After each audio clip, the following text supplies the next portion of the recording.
O que é? O que é? O que é? O que é? O que é? O que é? Que é?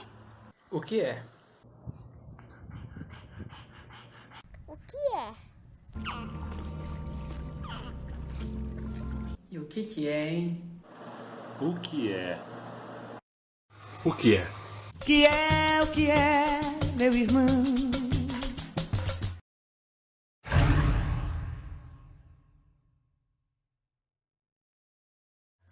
Muito boa noite a todas, todos e todos. Estamos começando mais um programa do nosso projeto chamado História em Diagnóstico, né? Hoje falando sobre o que é livro didático.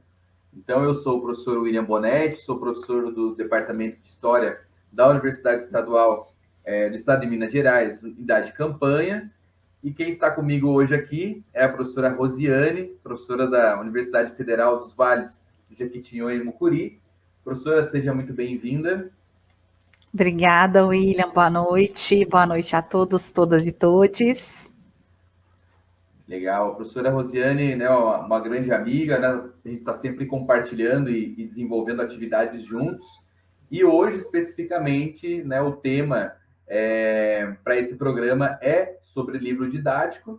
E não há uma pessoa melhor para falar sobre livro didático do que a professora Rosiane, que pesquisa livros didáticos, enfim, né, faz parte do PNLD e tudo mais. Então, né, uma professora que pesquisa isso também, né, ao longo da sua trajetória de estudos.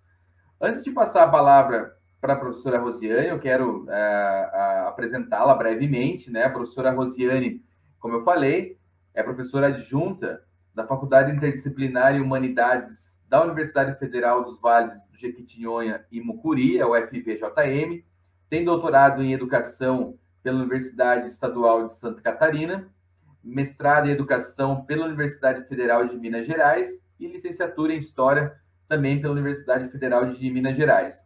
Como eu falei anteriormente, a professora tem pesquisas sobre livros didáticos de história regional, com ajuste de escala sobre o Programa Nacional do Livro Didático e sobre a escrita de uma história que tem por desafio conciliar regionalidades, nacionalidades e identidades em narrativas voltadas para a cultura escolar. Foi assessora técnica da AEDAS na área de patrimônio cultural, cultura, esporte e lazer, junto às atingidas e atingidos pelo desastre da Vale na mina do Córrego do Feijão. Entre 2019 e 2020, trabalhou com as disciplinas de projeto de vida e estudos orientados no ensino médio integral, integrado da Escola Estadual Paulina Luoto Ferreira, em Brumadinho, em Minas Gerais. Professora Rosiane, seja muito bem-vinda. Você tem a palavra nesse momento, né? E pode, né, ficar à vontade aqui na UENG. Obrigada, William.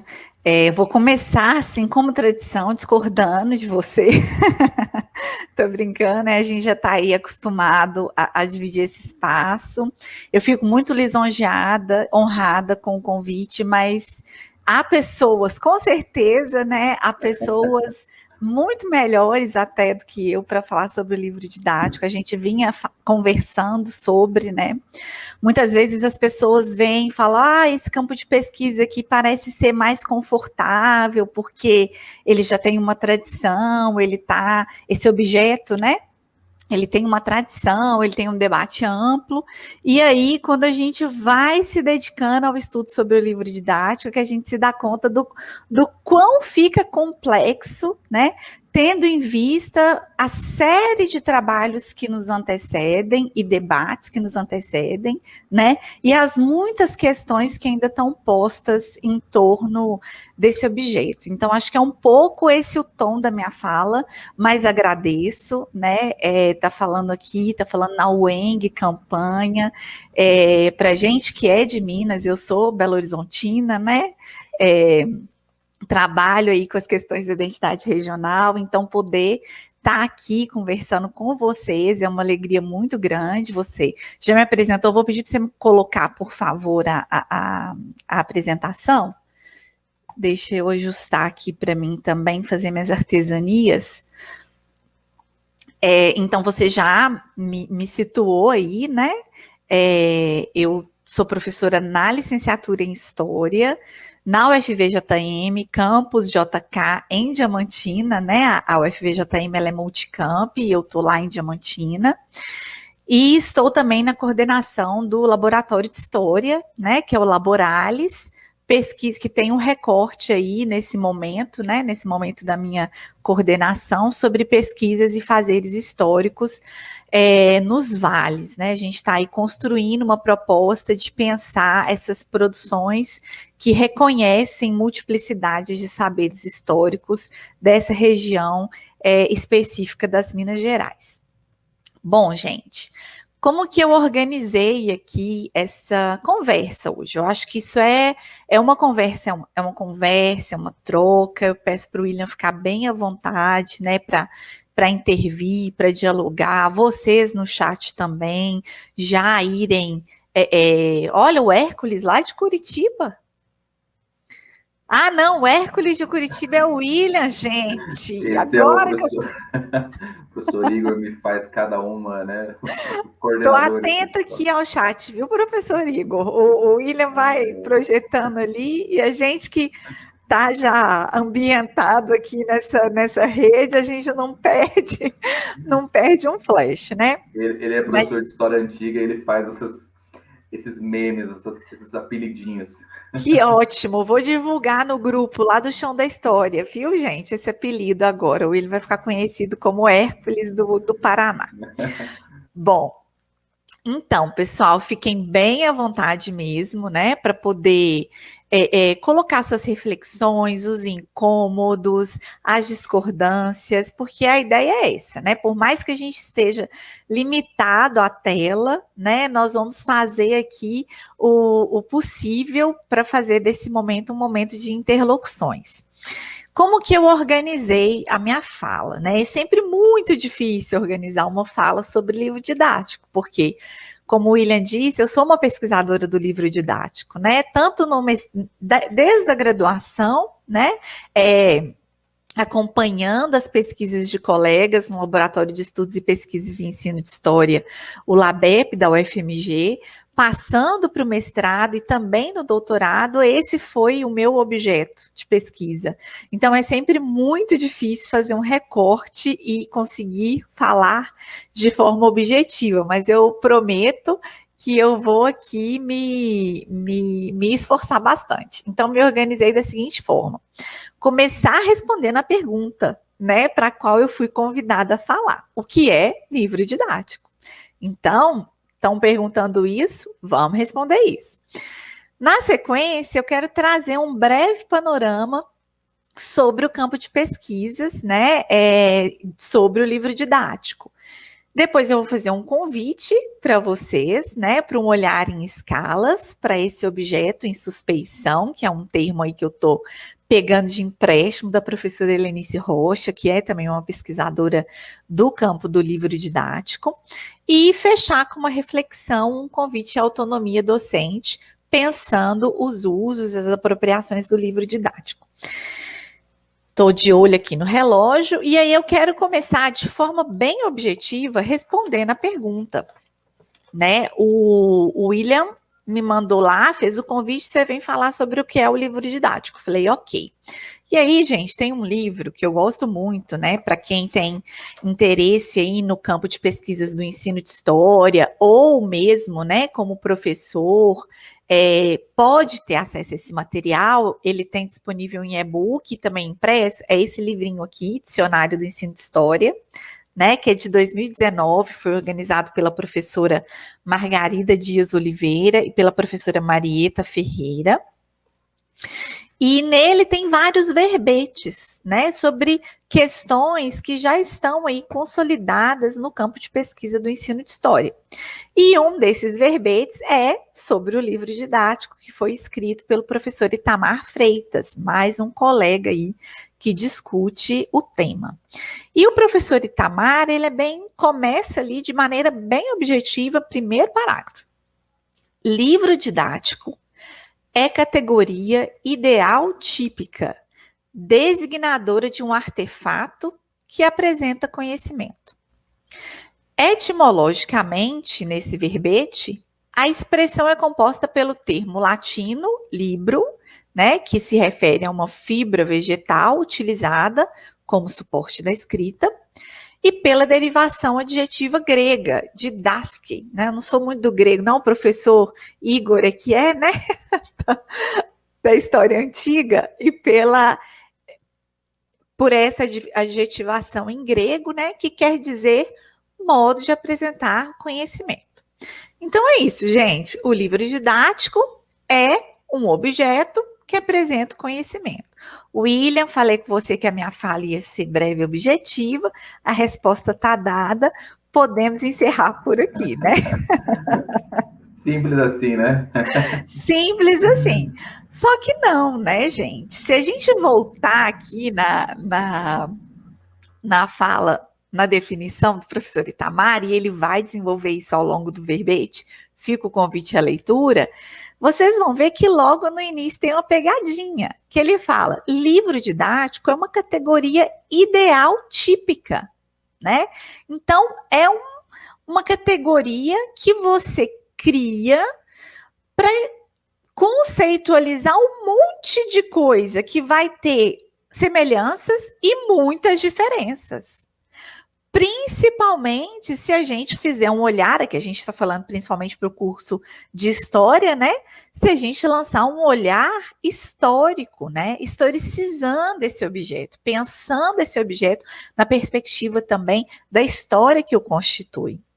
Então, assim, a gente olha para o livro e fala, isso aqui é fichinha, né, de falar sobre o livro.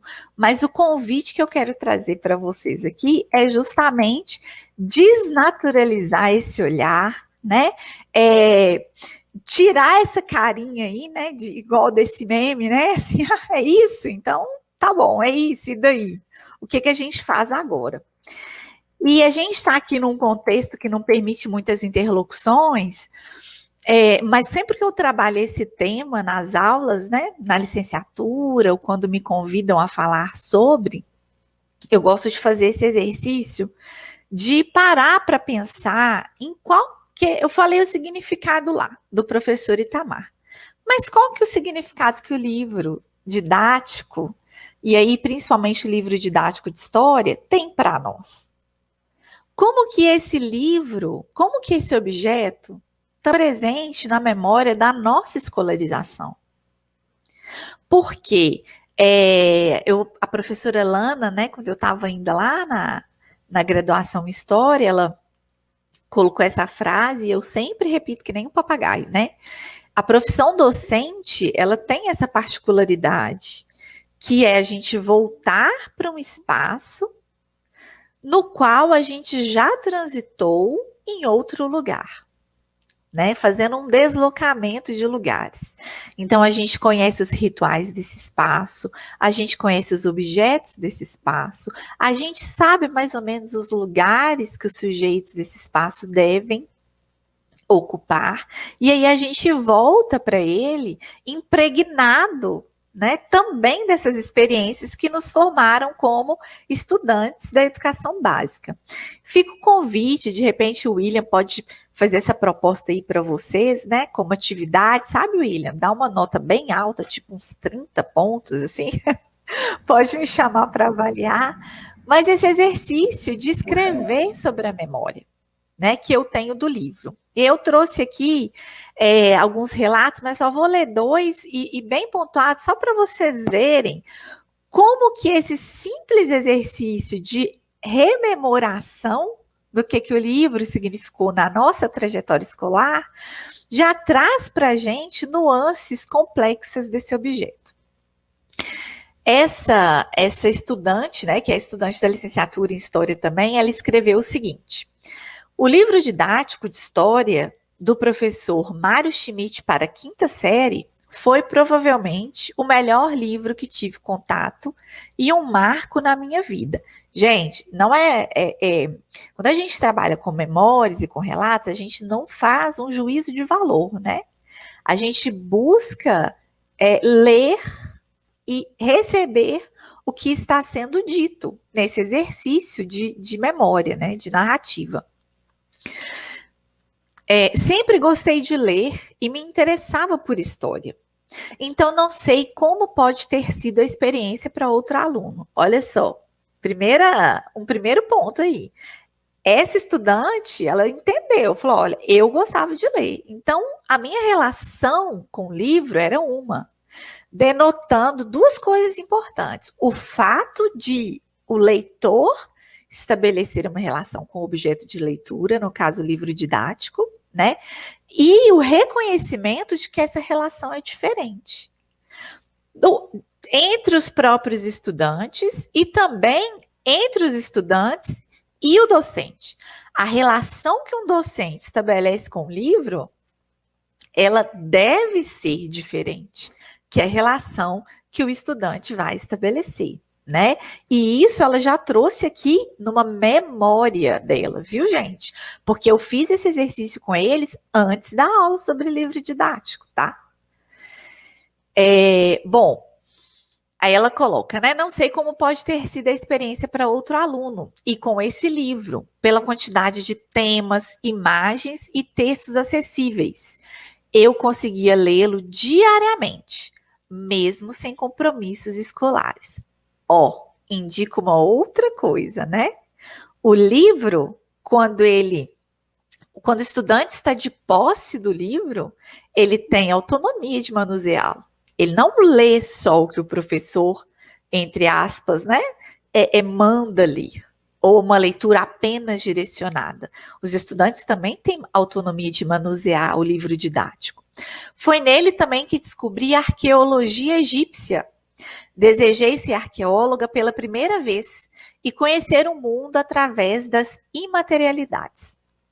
Me lembro que a minha professora fazia um uso questionável do livro nas aulas. Daí ela já está se colocando no lugar de futura professora, que já passou por algumas disciplinas, né, do curso de graduação, e falou, acho que aquela professora ali não usou muito bem, não.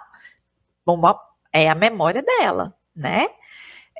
Fazia um livro questionável, indicava as respostas das atividades e pouco trabalhava o livro em si. Mas creio que aprendi bastante por conta própria, porque o livro me interessava. Diferente de um outro que tive na 7ª série da Editora Moderna. Bom que ela deu nome aos todos os bois aqui, né? Se não me engano, que era extremamente denso e graças à professora o conteúdo funcionou. Olha como que virou, né? O primeiro livro conseguia ir bem sem a professora não fazia bom uso. O outro livro, graças à professora, não era muito bom, mas a professora soube usar. Vamos deixando esses elementos aí, a gente amarra eles depois. Então, vejo como o livro pode auxiliar muito na formação dos alunos e o trabalho docente. É um tipo de mídia que pode apresentar muitos recursos visuais para gerar imaginação e construção de sentido, mas para isso precisa ser bem trabalhado, coerente e sensível. Isso aí, gente, através de um exercício, né, de rememoração, e os outros eu não vou me deter neles, porque senão eu vou ficar aqui comentando, né, cada linha de expressão, só para que a gente perceba o quanto que aquela definição lá, que é correta, tá? A definição do professor Itamar é uma definição correta, mas ela é uma definição que precisa ser desdobrada, conforme as particularidades que um livro didático tem, né? Como um objeto que hoje nós reconhecemos a sua complexidade. E estamos trabalhando para mudar o nosso olhar sobre, né? Apesar de anos e anos e anos e anos de avanço no campo de pesquisa, como eu vou pontuar para vocês aqui agora, às vezes a gente ainda escuta uns posicionamentos que a gente tem a sensação assim, gente, mas será que o livro materializa na sala de aula e ele que dá aula no lugar do professor, né? Não, né, gente? Bom, eu acho que não, e eu espero trazer essa reflexão aqui para vocês hoje também. Bom, esse campo se eu estou fazendo essas inferências todas a partir de um simples relato, né? Simples entre muitas aspas, porque relatos são sempre muito complexos, mas através de um relato de uma estudante em processo de formação, eu fiz essa leitura para vocês com tantas inferências reflexivas, é porque eu estou falando de um campo que já tem uma trajetória, né? É porque muitos vieram antes de mim nesse estudo, né? Nesse caminho investigativo e abriram essas possibilidades reflexivas. E porque muitos vieram, é necessário que outros continuem esse caminho, né? O campo de estudos sobre livros didáticos, ele não está esgotado. Longe disso. Ele se amplia e ele se renova, né?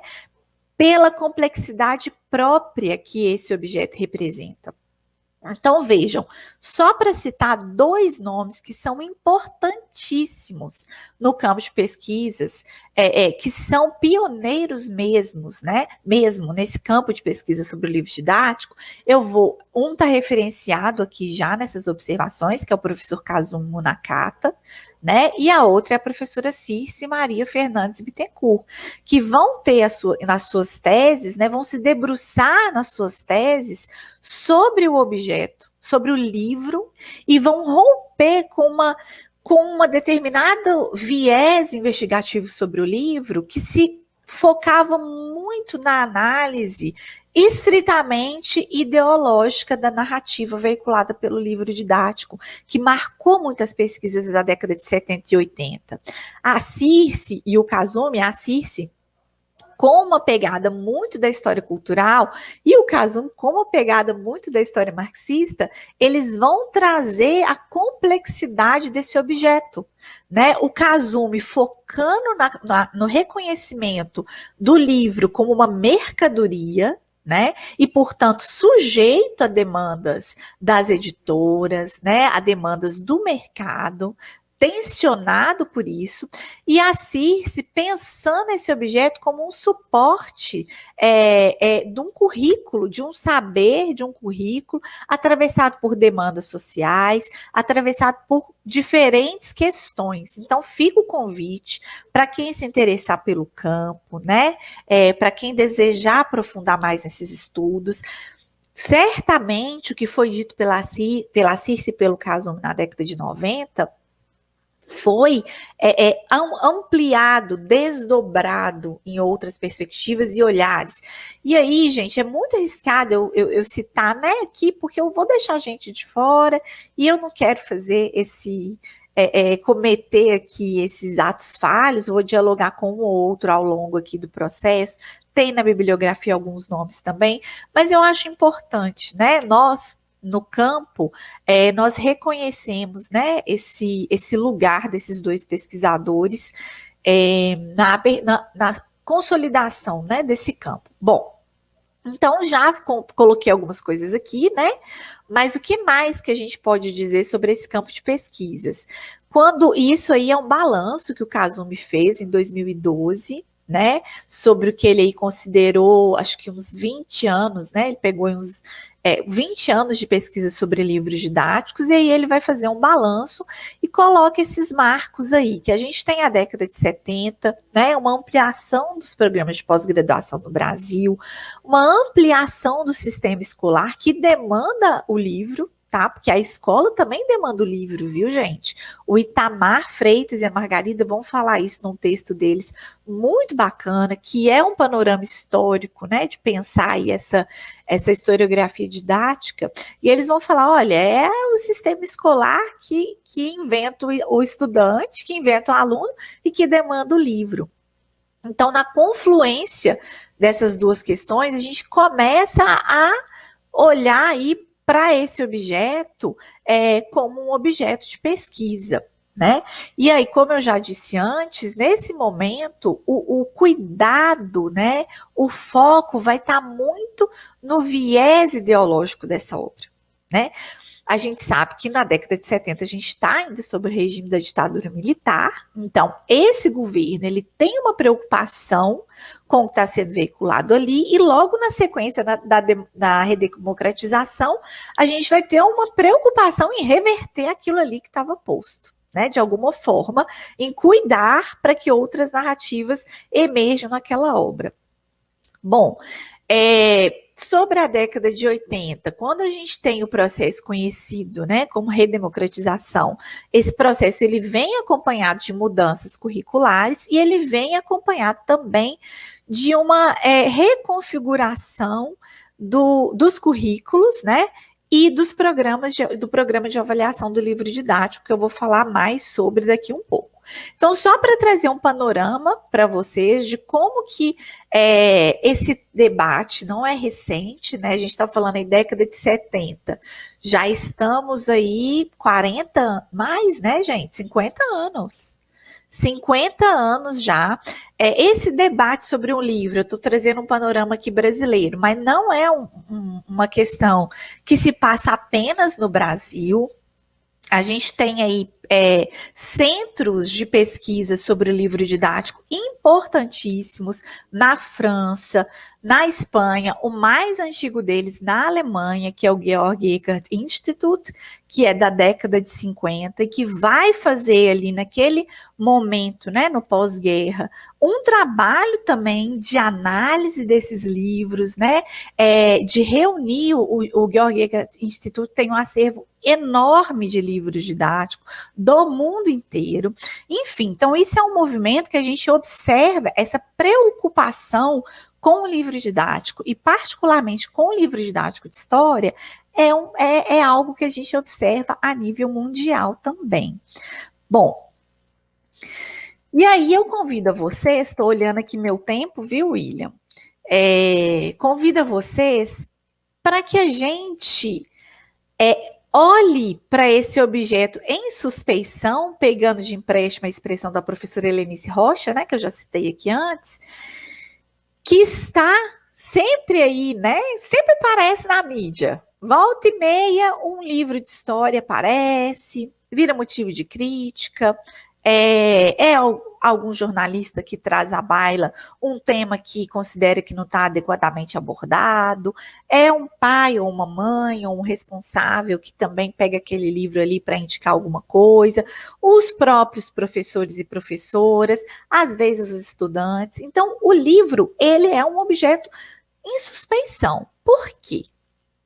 Né? E aí é o meu convite para vocês nessa noite, que a gente olhe para esse objeto, pegando tudo isso que eu falei antes e tentando organizar algumas dimensões, algumas escalas de análise sobre o livro didático.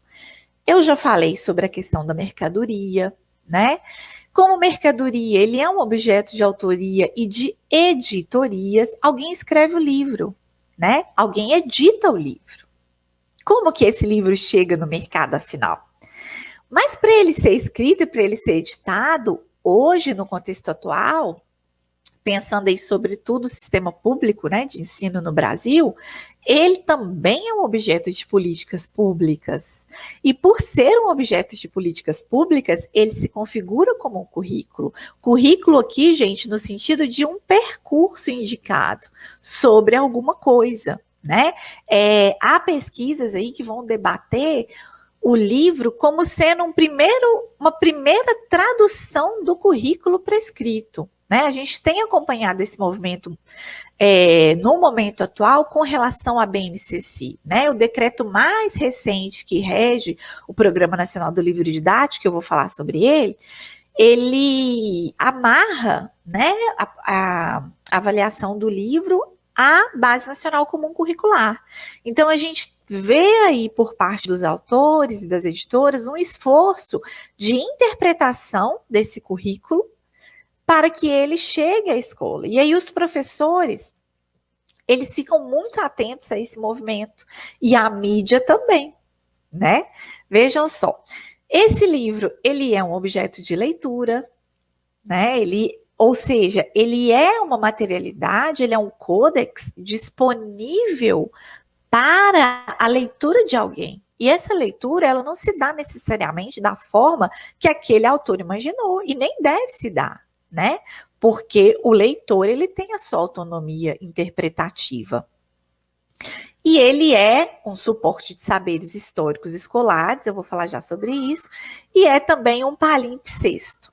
É claro que eu não vou dar conta aqui nesse tempo que já está quase acabando, a gente sempre acha, né, que vai ser muito tempo para falar, de fazer um ajuste sobre cada uma dessas escalas.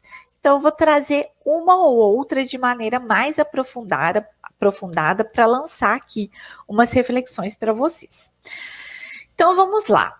Primeira coisa é dizer isso, né? Que eu compreendo, né? Que aqui nesta fala o livro está sendo compreendido como um objeto em escalas, né? E que é composto por essas dimensões variadas, materiais e simbólicas. Com base em que eu adoto essa metodologia, né, de olhar para o livro, de pesquisar o livro, mas também de trabalhar com o livro, né? É um diálogo que é feito com o historiador Jacques Revel, que é um historiador da microanálise, né? Uma corrente historiográfica francesa, que vai trabalhar com o que ele chama de jogos de escala. E aí o Revel, ele chama atenção, porque muitas vezes a gente tenta colocar em nível de hierarquia uma escala ou outra, ou um ajuste de escalas ou outro, né? Assim, um micro, macro, ou ainda um foco que recai aqui, um foco que recai ali. E no momento que eu falo com vocês, gente, o livro é composto por diferentes escalas, por diferentes dimensões. Eu não estou falando assim, ó, essa é mais importante do que essa, do que essa, do que essa. É até mesmo difícil de separá-las, né? De colocá-las numa caixinha. Elas estão em constante diálogo ali.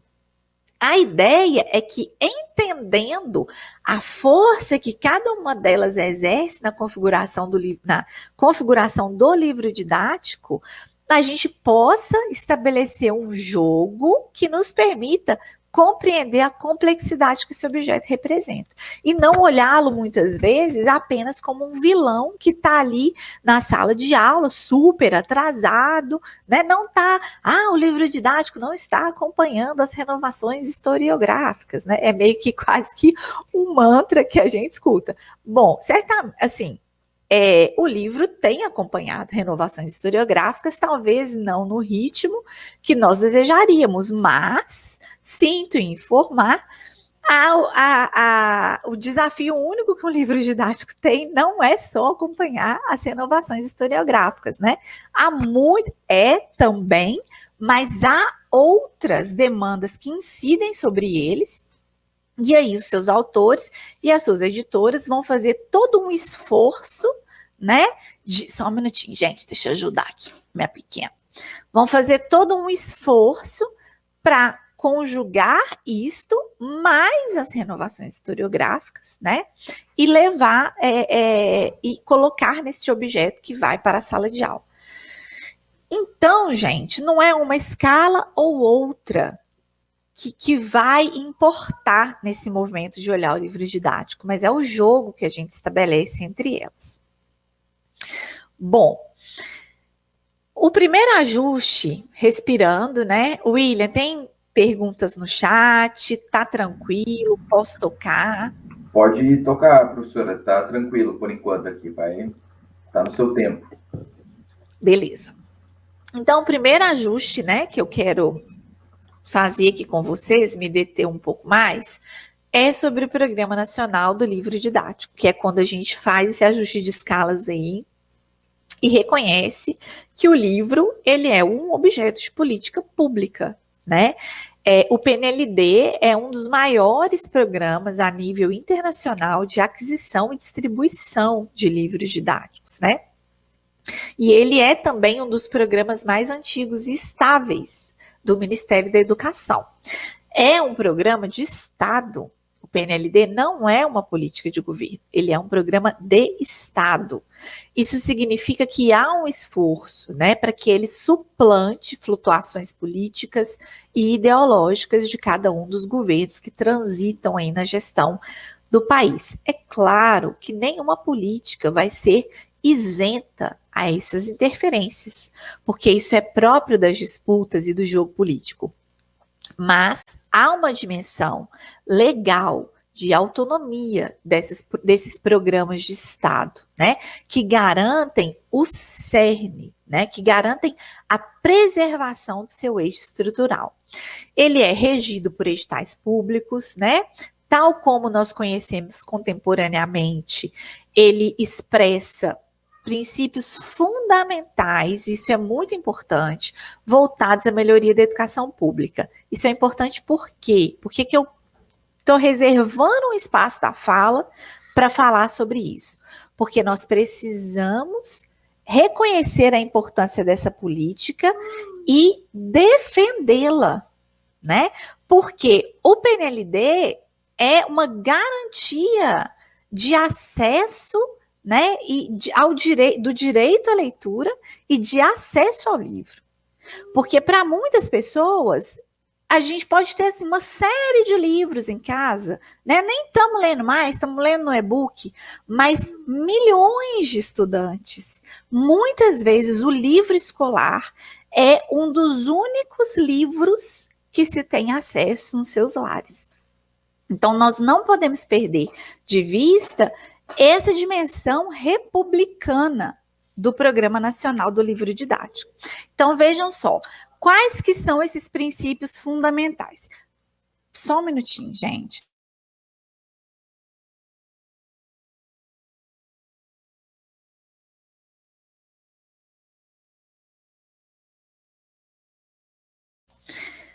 Quais são esses princípios? A correta difusão de conceitos e conteúdos, a qualidade editorial das obras, o compromisso com o pluralismo pedagógico, pluralismo de ideias, também o alinhamento aos pressupostos do republicanismo, direito ao livre e à leitura, a igualdade de condições e a participação e democratização da cultura, e a centralidade na atuação dos coletivos profissionais docentes na escolha e uso dos mesmos. Essa é uma fala que está na entrevista, né? A última entrevista dada pela professora Júnia Salles, hoje em memória, e que foi coordenadora geral, né, de materiais didáticos no MEC, se eu não me engano, entre 2016, 2015, 2014 e 2016. Essa foi uma entrevista concedida à professora Sandra Oliveira e à professora Flávia Caymmi, e que ela vai fazer questão de frisar esses princípios, né?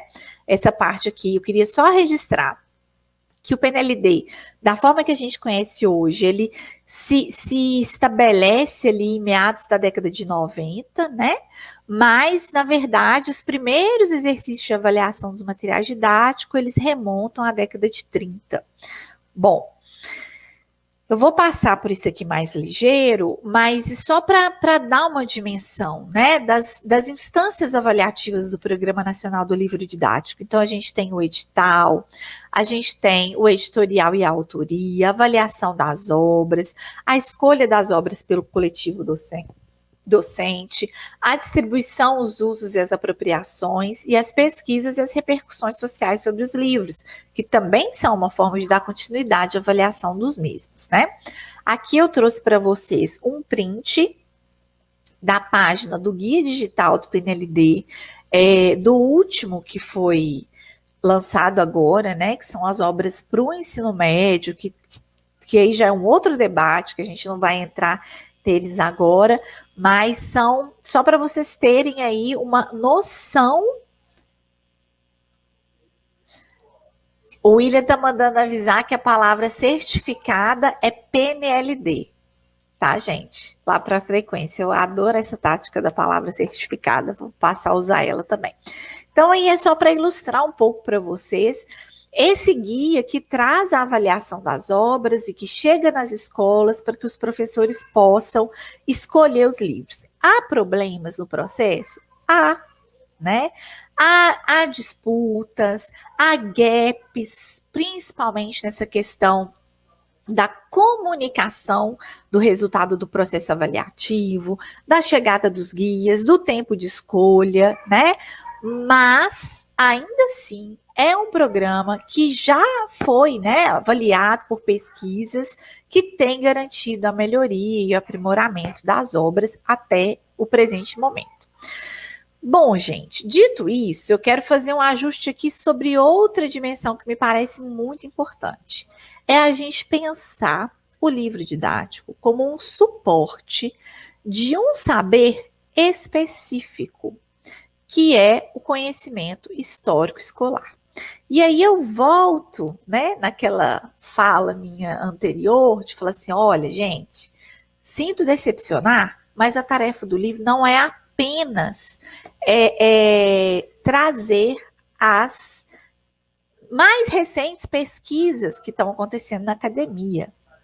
Certamente, ele precisa dialogar com, mas não se restringe a isso, mesmo porque o saber histórico escolar, ele não é uma simplificação ou uma tradução única do saber histórico acadêmico, né?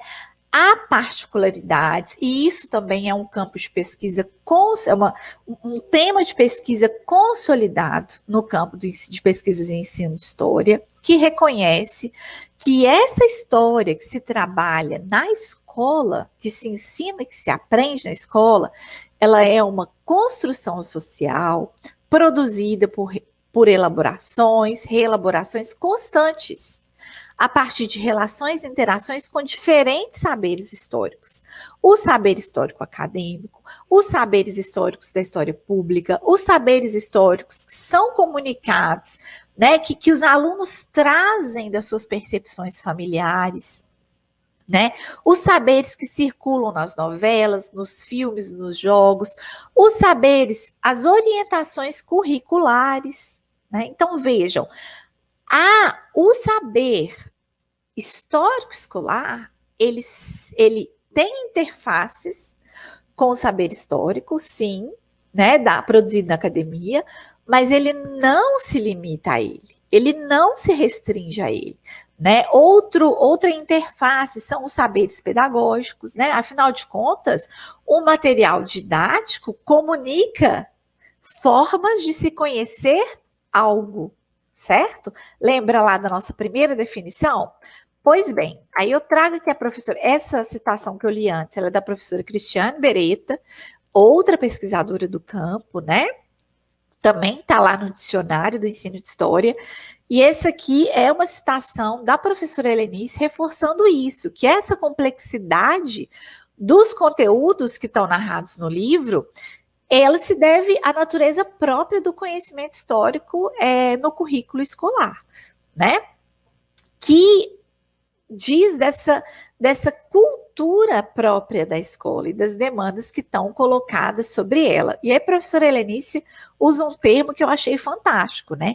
Que é falar que o conhecimento, né, do currículo escolar, de qualquer disciplina, ele é heteróclito, ou seja, ele se desvia das regras, né? Ele se desvia de normas estabelecidas, porque ele precisa se constituir conforme outras particularidades que são próprias do contexto escolar. Bom, além disso, gente, quando a gente fala, então tá, já tô entendendo aqui, tem a dimensão da mercadoria, tem a dimensão das políticas públicas, tem a particularidade do saber histórico escolar, mas, né, quem escreve isso? Quem dá conta dessas amarrações? Infelizmente, isso o professor Itamar ele vai trazer no texto dele, muitas vezes os autores de livros didáticos são vistos assim de uma forma, num status não muito elevado dentre aqueles que escrevem história, né? Muito por essa incompreensão da particularidade dessa história que é veiculada, né? Eu falo de um lugar que reconhece a história veiculada, né, nos livros didáticos como uma escrita da história, né, de uma historiografia didática, que tem uma episteme própria. Então, eu reconheço esse lugar da autoria do livro didático como este lugar de quem está também escrevendo história. Uma história que precisa dar conta de todas essas conjugações que eu apontei antes. E aí o Alain Chopin, que é uma referência, é um historiador do livro, né? É um francês que vai ser referência para diferentes pesquisas aí no campo do livro didático. Ele vai destacar isso. Os autores de livros didáticos, eles não são simples espectadores. O livro, ele não é um simples espelho, né? Ele está trazendo ali uma narrativa que objetiva modificar a realidade para educar novas gerações.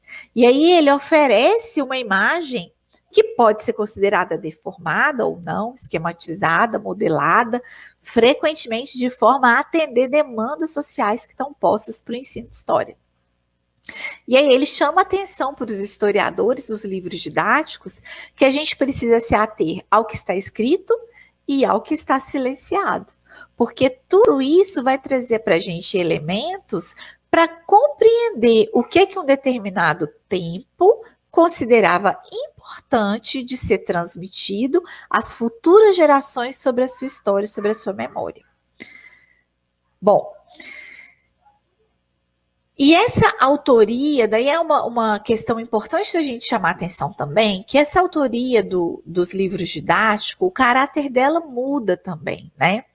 A professora Arlete Gasparello, outra referência importante ali, junto com a Circe, junto com o Kasumi, desse momento, né, de consolidação de um campo de pesquisa sobre o livro didático, ela vai fazer esse estudo pensando ali nos materiais produzidos, nos primeiros livros didáticos produzidos, e como que eles vão orientar, né, no Colégio Pedro II, um determinado currículo, né, para a disciplina escolar de história. E aí a gente tinha, no início, né, livros escritos por intelectuais no início do século XX. Pessoas que às vezes certamente não tinham a formação em história, né, porque os primeiros cursos em história eles vão ser aí na década de 30, mas que são esses intelectuais que começam a registrar a história dos seus estados, né, principalmente, mas também num exercício aí de escrita da história do Brasil. Nos meados do século XX, nós já vamos ter esses intelectuais e os historiadores de formação trabalhando nessa escrita. E na década de 80 em diante, né, muito no reflexo de todas essas mudanças que eu já citei mais no início da fala, e acompanhado também da própria transformação na indústria cultural, né? A gente vai ter uma mudança nessa autoria. Então, a gente tem um livro didático que ele não é só de uma pessoa que escreve, né? Mas a gente vai ter uma pluralidade de autores escrevendo a obra, mas compondo essa narrativa, com imagens, com atividades, com gráficos, com sugestões. Quando a gente olha um livro hoje, quando a gente faz a análise de um livro didático, a gente não detém o nosso olhar só sobre o livro principal. A gente detém o nosso olhar sobre tudo que o compõe, inclusive, por exemplo, os aspectos gráficos, que também imprimem um sentido de leitura para aquela obra ali, que não estão colocados ali de forma ingênua, né? Ou de forma neutra. Quando a gente escolhe uma cor, quando a gente escolhe um layout, quando a gente escolhe um box, quando a gente escolhe uma determinada atividade, isso tem intencionalidades que trazem sentidos para a narrativa histórica que se pretende construir a partir do que está disposto no livro. Bom, agora já caminhando para o final, prometo, né? Aí eu quero trazer para vocês essa outra perspectiva de análise, que é a que eu me detive particularmente na pesquisa da tese, que está ainda assim, no cantinho aqui, precisando ser retomada, mas é a ideia de olhar para o livro didático como um palimpsesto. Bom, o que é um palimpsesto? Eram papéis, né, antigos sobre os quais a gente se escrevia, apagava e escrevia de novo, né? Então eram papéis reutilizados, né? Na época em que a gente não tinha aí essa profusão que a gente tem hoje, né? E aí o que acontecia? As escritas que eram feitas de forma mais forte naquele papel deixavam as suas marcas. E mesmo que eram apagadas, mesmo uma vez apagadas, para reutilização do papel, elas eram possíveis de serem lidas, né? Porque era muito forte o traço. E aí foi com essa ideia que eu fiz a análise na tese de livros sobre a história de Santa Catarina de 1920 a 2016, procurando, olhando para o livro didático como um palimpsesto, como um texto de memória. Ou seja, como um texto que traz em si marcas do passado e que muitas vezes não consegue romper com questões que, por mais que a historiografia avance, né, e faça um outro exercício, por diferentes demandas, inclusive pela própria tradição do currículo escolar, não consegue apagar, porque aquela escrita é uma marca muito profunda nessa forma de se escrever a história para o contexto escolar, né?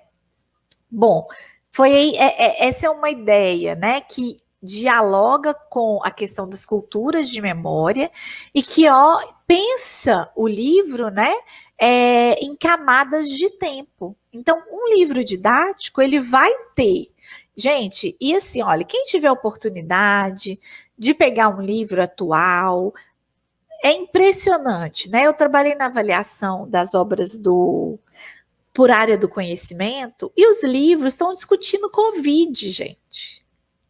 É muito rápida. Eles pegam as demandas da contemporaneidade de uma forma muito célere, mas ao lado disso, a gente tem marcas de uma escrita da história do século XIX, quando a gente olha e busca essas camadas do tempo. Então, olhar para o livro didático como um palimpsesto é procurar vê-lo também como fonte, né? Que fala de diferentes, que nos dá indício de como diferentes tempos fazem a sua escolha sobre o que deve ser contado e sobre o que deve ser ensinado em história na educação básica. Bom, isso é um diálogo, né, que eu faço aí com uma pesquisadora do livro didático que chama Bárbara Christopher e que vai trabalhar o livro nessa perspectiva de textos de memória, né, entendendo que nesse exercício de análise a gente precisa procurar identificar essas marcas que estão ali dos discursos hegemônicos, da tradição, né, do que é colocado como importante naquele contexto político-social, mas também que já incorporam debates sociais controversos. Esses são alguns exercícios, né, de olhar para o livro didático no esforço de convencê-lo sobre a complexidade desse objeto. Né? E aí, para concluir aí uma reflexão, né, é pensar que esses objetos multifacetados despertam sensibilidades. Lembram das memórias que eu li lá no início? A materialidade deles representa significados sociais e veicula sentidos, inclusive identitários. Esses contornos que compõem um livro didático, eles elegem o que se vale perpetuar nesse espaço de memória. Assim, a partir de sua forma, suas imagens, letras, cheiros e também dos sentidos sobre o passado no presente, que se orientam pelo encadeamento da narrativa histórica e das atividades propostas, os livros didáticos, eles estabelecem uma ponte entre o material e o simbólico, entre a história e a memória, servindo a um só tempo esses dois senhores. E aí eu encerro fazendo a vocês um convite à autonomia, né? Falando que, dito tudo isso, eu quero, assim, deixar aqui uma sugestão, né? Não olhem o livro como grande vilão, porque o livro não se materializa na sala de aula e nem vai abduzir o professor, né? O livro, ele é uma mídia, ele é um meio complexo. Mas o professor e a professora de história, tendo isso em mente, quando pegar o livro, né, pode fazer as suas próprias escolhas, os seus próprios recortes, as suas próprias ampliações. Né? Ele é mais um currículo que se apresenta, mais uma mídia que se apresenta e que traz coisas interessantes que podem ser exploradas, mas fica o convite a um olhar para esse objeto com autonomia. Né? É por isso que a gente debate e traz tantas informações. E não estamos aqui para falar apenas use ou não use o livro didático.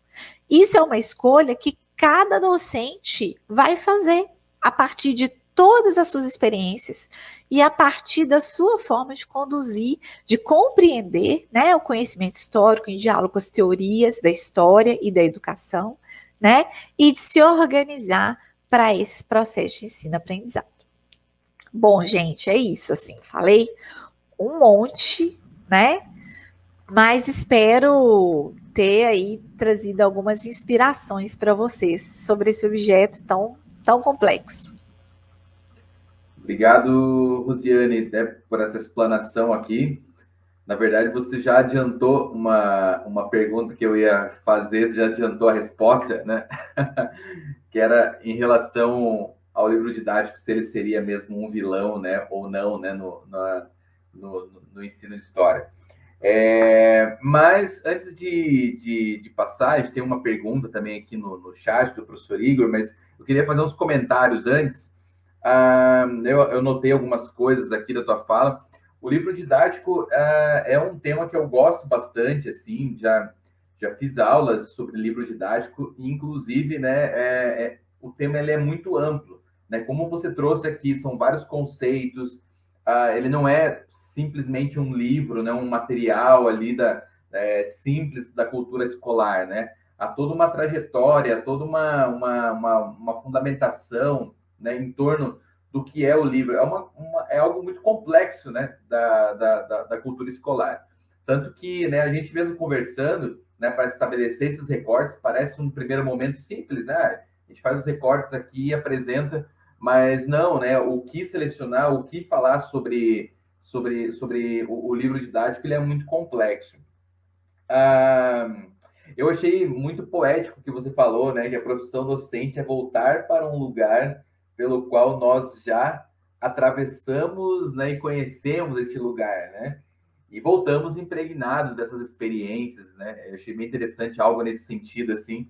A gente já pode fazer um livro com as suas frases, professora, tá? Acho que ficou bem interessante isso, porque, de fato, né, a gente retorna a gente vem para o curso de formação, né, para nossa graduação, e a gente volta, né, com essas memórias dos livros, né? E às vezes até a gente vai trabalhar com um livro que estava circulando naquele momento, às vezes repaginado, né? Eu acho bem interessante esse detalhe. Uma outra situação também que eu queria destacar, enquanto você ia, né, falando, o livro didático, o ano passado, né? Você deve ter acompanhado isso, né? Mas ela foi no final de 2019, início de 2020. O presidente da República, né? Ele foi na saída ali da casa dele, né? Do Alvorada, do Cercadinho, que se chama. Ele falou algo mais ou menos assim. Eu até tinha selecionado aqui, saiu depois na Carta Capital, mas ele falou publicamente assim, que a partir de 21 todos os livros serão nossos, feitos por nós. Os pais vão vibrar, vai estar lá a bandeira do Brasil na capa e não duas, né? Vai ter lá o hino nacional. Os livros hoje em dia, como regra, é um montão de amontoado de muita coisa escrita. Tem que suavizar aquilo, né? Isso aí virou uma polêmica, né? Na época, né? E todo mundo, né? Inclusive veio até uma proposta de que não precisava colocar as referências atrás, né, no livro, depois, né? E aí uma outra situação também foi o seguinte. Alguém foi no Twitter, na época o ministro era o Weintraub, né? Alguém foi no Twitter e falou assim, né? Ministro, por que os livros de história do MEC estão vindo falando de candomblé, de história chinesa e não ensinando a história do Brasil, né? Aí ele responde no Twitter assim, né? Os livros são contratados por 3 anos, 18, 19 e 20. Temos que limpar aos poucos. Já vai melhorar bem. Próximo ano já deve estar quase tudo limpo, né? Então, assim, eu só coloquei assim porque são ideias, né, que circulam acerca do livro didático, né? Assim, uma série de preconceitos em relação a isso, né? E por isso que eu falei, né? Por isso que eu ia fazer essa pergunta, né? Será que o livro, então, ele é um vilão, né? Será que ele é tudo isso, né? Ele é esse paraíso de ideologias e conteúdos, né? Que, às vezes sem sentido, né? Então, achei bem interessante, sim, que você veio esclarecendo, né? Essa questão, né? Rose, o professor Igor, né, que é o professor nosso aqui agora coordenador do curso de História, ele falou o seguinte, ó, ele fez um comentário, depois ele fez uma pergunta, né? Ele colocou assim, no momento, né, da tua fala, ele colocou assim, na minha área tem um grande problema com a Idade Média nos livros didáticos. Ao retratar esse período como uma longa cruzada contra os infiéis, muitas vezes reforçamos preconceitos, né? Aí ele continua, né? Esses preconceitos servem bem à extrema-direita, a qual assumiu a fantasia de templários para promover sua agenda ideológica, isto é, o outro é o herege e merece ser combatido por guerra religiosa. Aí ele faz a pergunta, né? Ele faz assim. Aí eu lanço a pergunta, até que ponto narrativas são mantidas em livros didáticos porque servem a grupos ideológicos? Então ele deixou essa questão. E ele deixou também, né, enquanto você pensa aí, ele colocou o seguinte, ó, que fala maravilhosa, muito linda e leve, né? E ele falou que o vilão do ensino de história é o governo, tá? Ô, gente, assim, ó, qualquer coisa, se vocês me virem aqui fazendo um movimento estranho, é que entrou um besouro aqui, sabe? No escritório. Então, eu tô aqui tentando manter a classe, né? Então, assim, se ele aproximar muito, eu vou ter que... Aí, Willy, você tira a minha imagem, por favor, para eu não ficar com essa... Muito obrigada, assim, professor Igor, pela interlocução. E aí, assim, o William traz uma questão e você coloca outra importantíssima, né? Eu quero lançar aqui, né, uns pontos para reflexão. É claro que um livro didático é atravessado por ideologia, gente, né? Assim, nós somos atravessados, né? O Paulo Freire, e aí parece que a gente está usando ele como mantra, né? Mas não é o meu caso, assim, é uma postura mesmo de pensar a pedagogia da autonomia, inclusive nos debates sobre a formação docente. Ele vai colocar, né, que a pior ideologia é aquela que se diz neutra, que não se assume como ideologia. Porque aí você não abre nem a possibilidade da discussão sobre essa ideologia, esse olhar, né, essa forma de ler o mundo. No campo do conhecimento histórico, a gente já avançou sobre isso também. A gente já reconhece que os sujeitos que escrevem história, eles estão impregnados do seu tempo, né? Das suas lentes de olhar para o mundo. Mas é claro que eu, Rose, não vou pegar aqui e escrever, eu acho que eu gosto de trazer isso, e eu espero que eu tenha... Tá me ouvindo? Caiu? Não, acho que caiu geral aqui, a conexão voltou. Tá. E eu espero que eu tenha colocado isso assim na fala, né? Quando eu falo sobre o livro didático, eu coloco as minhas lentes, mas isso precisa ser validado por uma comunidade, né? Porque o conhecimento científico, ele precisa ser validado pela comunidade científica.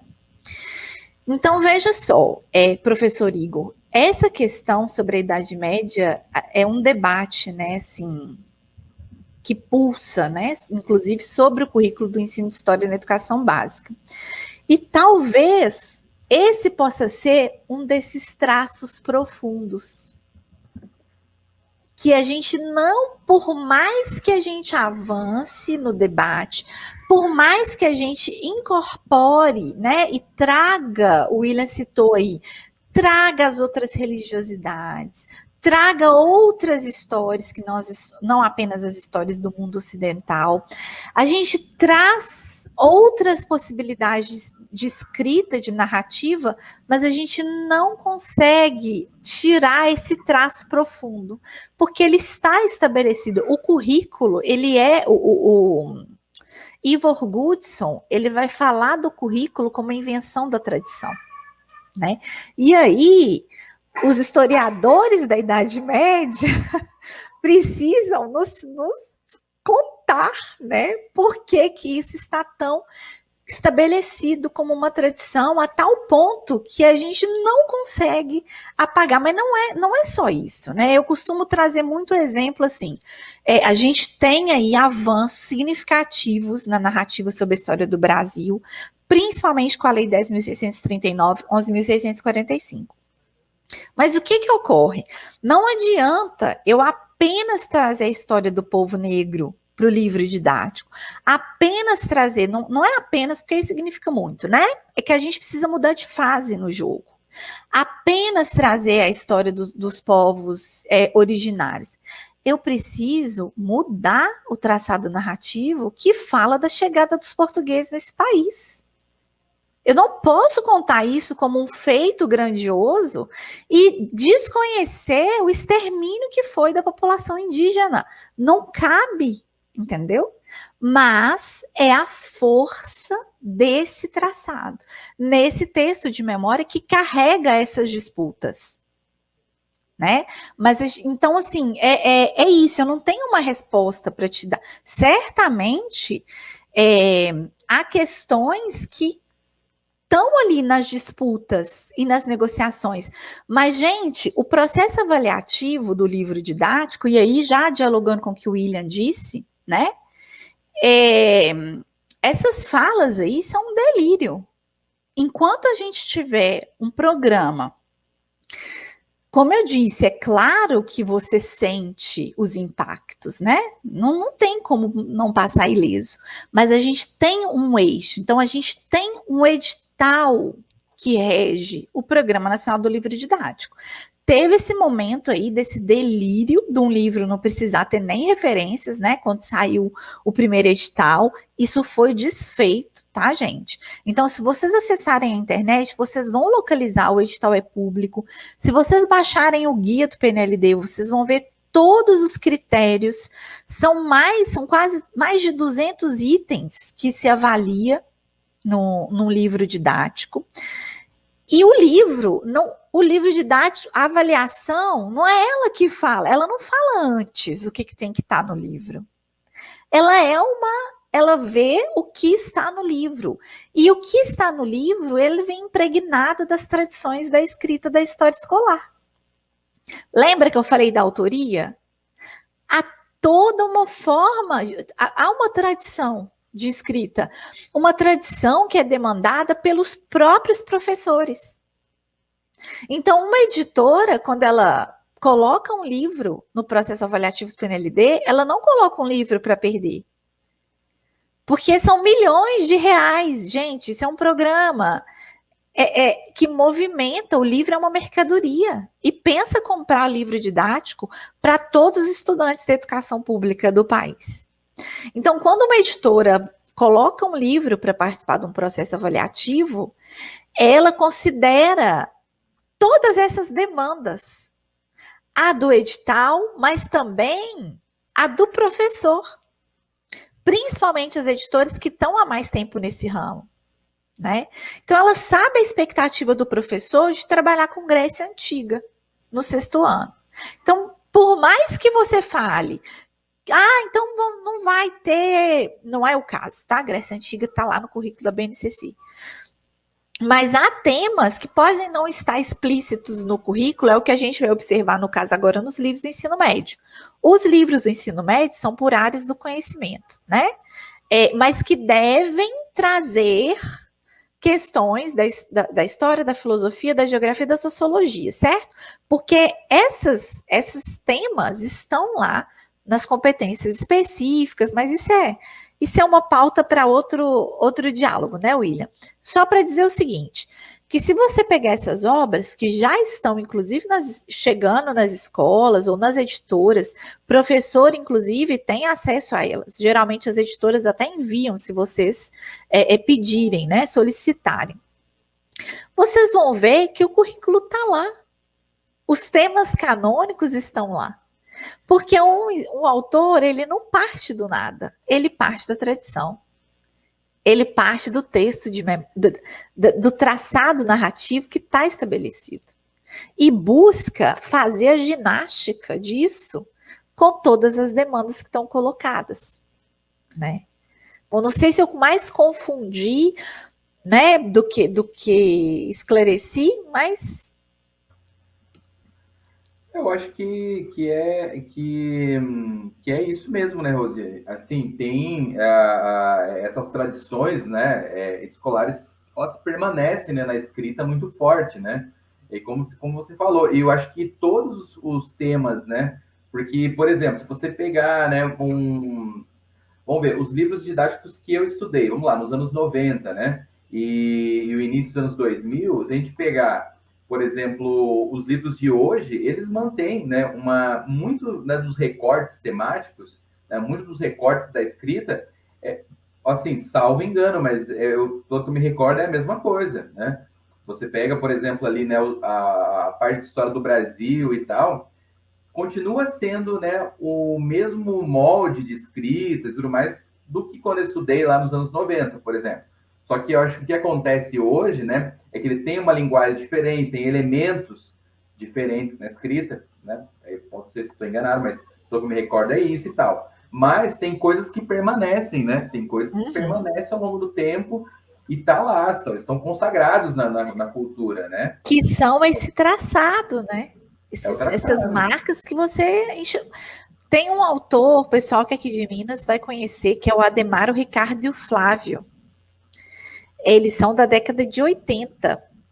E eles escrevem... E o Flávio, ele escreve livro até hoje. Uhum.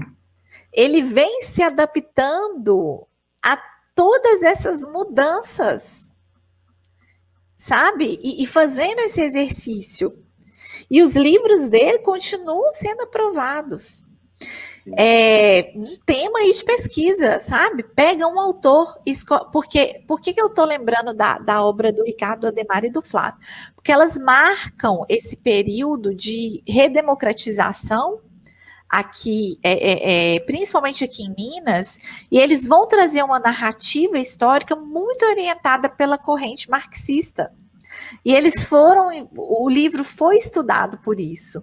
Só que veja, ele continua escrevendo até hoje. Como será que ele adaptou? O que será que ele adaptou nessa escrita? O que ele mudou? O que ele não mudou? Gente, isso como historiadores que reconhecem a particularidade desse saber, é um recorte fantástico, gente. Quem fizer essa pesquisa, por favor, me manda o link que eu vou querer ler demais. Com certeza. E um outro ponto também que você comentou, que eu acho que é bem interessante assim, salientar, né? É que a escrita do livro didático, né? Por exemplo, a gente tem, né, esses traçados, né? Alguns, né, dentro do projeto dos livros que você não altera, né? De conceitos e tudo mais, né? Mas tem muita coisa. O livro didático, ele dialoga muito com as referências atuais, com a cultura histórica, né? Então, né? Então, por exemplo, como você comentou, tem livros que já estão tratando sobre a questão da pandemia, por exemplo, relacionando. Mas eu já vi Fake news, exatamente. Porque o livro ele vai dialogando com por exemplo, eu já vi, né, em livros assim, que traz muita referência a filmes recentes, né, a questões de cinema, notícias, temas mesmo que são, né, atualíssimos, assim, né? Então, assim, acho que quebra essa ideia, né, de que o livro didático é um objeto, assim, imóvel, né? Que ele tem uns que dizem que ele é só requentado de um ano para o outro, de um PNLD para o outro, né? Eu acredito que deva ter alguns, sim, mas tem muitos editoras que eles não entregam o livro completo, né? Eles entregam por bimestre, por semestre, então eles vão já né, apontando elementos ali que tem a ver com, né, Aí, vai no acontecer caso no das mundo, né? apostilas de escolas privadas, né? No caso dos livros do PNLD, aí não, aí é o então é tem aquele assim, né? é o livro para o ano, né? Ou no caso essas obras agora verdade, tem essa do diferença. ensino médio são 6 volumes. É verdade. Então vai ser entregue os 6 volumes e os professores vão decidir como que vão trabalhar. Mas, de todo caso, né, essa ideia de que dialoga, né, com essas demandas, né, isso, de fato, né, e aí mostra como que ele não está isolado, né, ele está permeado por aquele momento, né, da escrita e da produção dele, né. Enfim, professora, aí o Igor colocou ainda aqui, né, sem referências, segundo o Brasil Paralelo, né, fazendo aí essas sendo uma leve crítica, Ai, né? gente. Um comentário ácido aqui, né? Ele comentou também aqui, né? Em pleno século XXI, os medievalistas estão preocupados em ensinar. Cara, não é legal sair vestido de templária. Os comentários do professor. Pensa, né? Pensa. São essas questões, né, gente? E aí, assim, eu queria só trazer isso, né, William? Porque eu acho que na sua fala, esses twitters, essas questões que você comentou, mostram o tanto que o livro ele é esse objeto em suspeição. Por quê, gente? Ele é o Alain Chopin, ele vai colocar que uma das funções do livro é uma função ideológica, no sentido de que ele é o suporte de uma memória, de uma história considerada legítima de ser ensinada na escola. E a escola tem a sua função social de formação das próximas gerações. Eu costumo falar assim, gente, a gente tem que debater as coisas pelo viés que tem que ser debatido. Então, se eu falar assim, poxa, o livro, ele está carregando... Olha, sim, o livro, ele vai carregar essas marcas, né, das disputas do tempo, porque ele é esse objeto. O ensino de história, né, o currículo do ensino de história, o Christian Laville vai falar isso num texto dele já canônico também, de 99, né, a guerra de narrativas. A gente tem essa disputa, né, a classe hegemônica, a classe que está no poder, ela vai querer criar ali uma narrativa que projete aqueles que estão no seu interesse. Agora, quando essa narrativa é muito desvairada, nós temos aí os mecanismos da própria comunidade científica que protege, né? E eu acho que a palavra desses tempos é essa mesmo, que protege o bom senso da situação, né? O Serra, ele vai falar, né, que uma das tarefas do ensino de história é não combater identidades não razoáveis. Então, a gente sempre vai ter disputa, a gente vai ter negociações, né? É isso, o currículo também, o que você vai ensinar, o que é legítimo, é fruto de disputas. A 10.639 foi fruto de muita luta, gente. A 11.645 também é fruto de muita luta.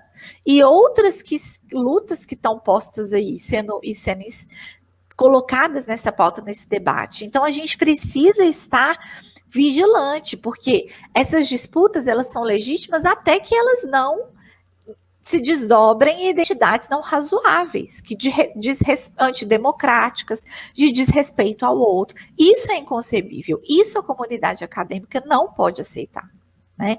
E enquanto o PNLD for um programa de Estado, regido, né, pelos editais, né, um processo transparente, um processo aberto, esses princípios vão continuar sendo defendidos, né? Olha quem apareceu aqui na live também. Eu vou colocar o comentário bem no final aqui, ó. O Arnaldo. O Arnaldo estava numa outra conferência agora há pouco aqui, ó, né? Então já acabou lá ele estava fazendo essa conferência lá em Pernambuco.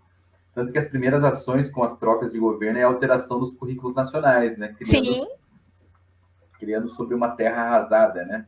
É a disputa pela memória, gente, pela narrativa, né? Só que assim, tem coisas que estão estabelecidas e a gente está vendo nesse processo avaliativo mesmo das obras por área do conhecimento, mesmo com todas as mudanças, a gente percebe que tem questões consolidadas. A própria ficha, fica o convite, gente, acessem o guia e leiam os itens. Lá no bloco 5, é um bloco só sobre a legislação educacional e de verificação se nenhum direito está sendo violado. E não só se os direitos não estão sendo violados, como se há promoção do papel da mulher, se há promoção do papel dos afrodescendentes, se há promoção do papel dos povos indígenas. Então, vejam, isso são conquistas, né, que estão consolidadas. Com certeza, com certeza.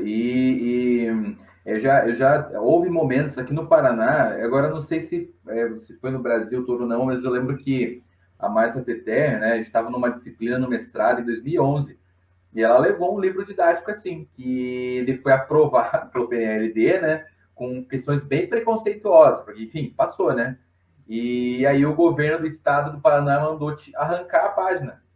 Sério? Mandou, que daí já tinha feito a compra, a aquisição, aí veio a crítica da escola depois, né, dizendo, olha, tem coisa aqui preconceituosa nos livros, aí foi arrancado, ela mostrou o exemplar, assim, que foi arrancado as páginas do livro de história, assim, para tirar. Porque essa é uma outra instância de avaliação, a sociedade, a apropriação da escola, né?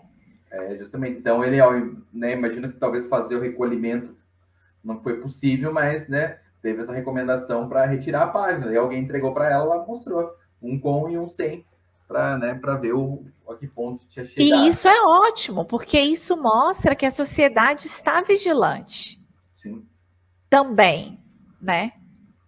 Com certeza. Olha, meu marido Salvador chegou aqui, gente, para me salvar do besouro. Agora não sei se vai...